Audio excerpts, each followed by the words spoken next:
একটু দুধটা গরম বলে মুখে দিচ্ছে না, দেখো দুধ দিয়ে মুড়ি।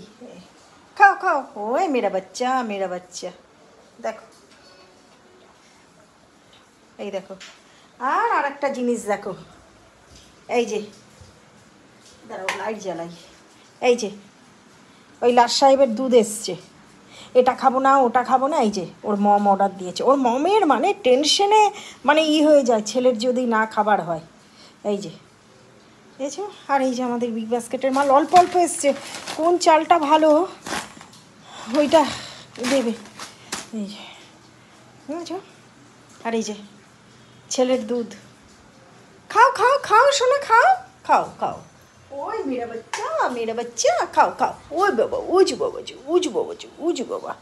ওর দাদা ভাই চলে যাওয়াতে ওর বড় মুশকিল হয়ে গেছে এখন। খাও খাও খাও, দেখো খাও খাও।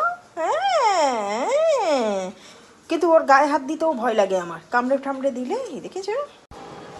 হ্যালো, এই দেখো হেনা করেছিলাম সেই সকালে, ধুই ধুই করে আর ধোয়া হয়নি। সন্ধেবেলা ধুলাম, চান করলাম, পুজো দিলাম, সোনাকে খেতে দিলাম, দেখালাম তোমাদেরকে, সোনাকে খেতে দিলাম। আর এই যে আমি দেখি ওই যে উনি কি খায়।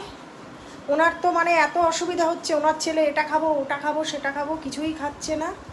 আসলে কি বলো তো, র্যাম্বো চলে যাওয়াতে না খুব মুশকিল হয়ে গেছে সোনার জন্য। হ্যাঁ, আগে যেন একটা হাগলে পড়তো, মানে সন্ধেবেলা দুপুরবেলা যে খাবো সেই জিনিসটা যেন ঘরে খুব মিস করছি আমি। তবুও বলবো র্যাম্বো যেখানেই থাকুক ভালো থাকুক, আর কি বলার আছে বলো। চলো ভালো থাকো, খুব ভালো থাকো, খুব ভালো থাকো।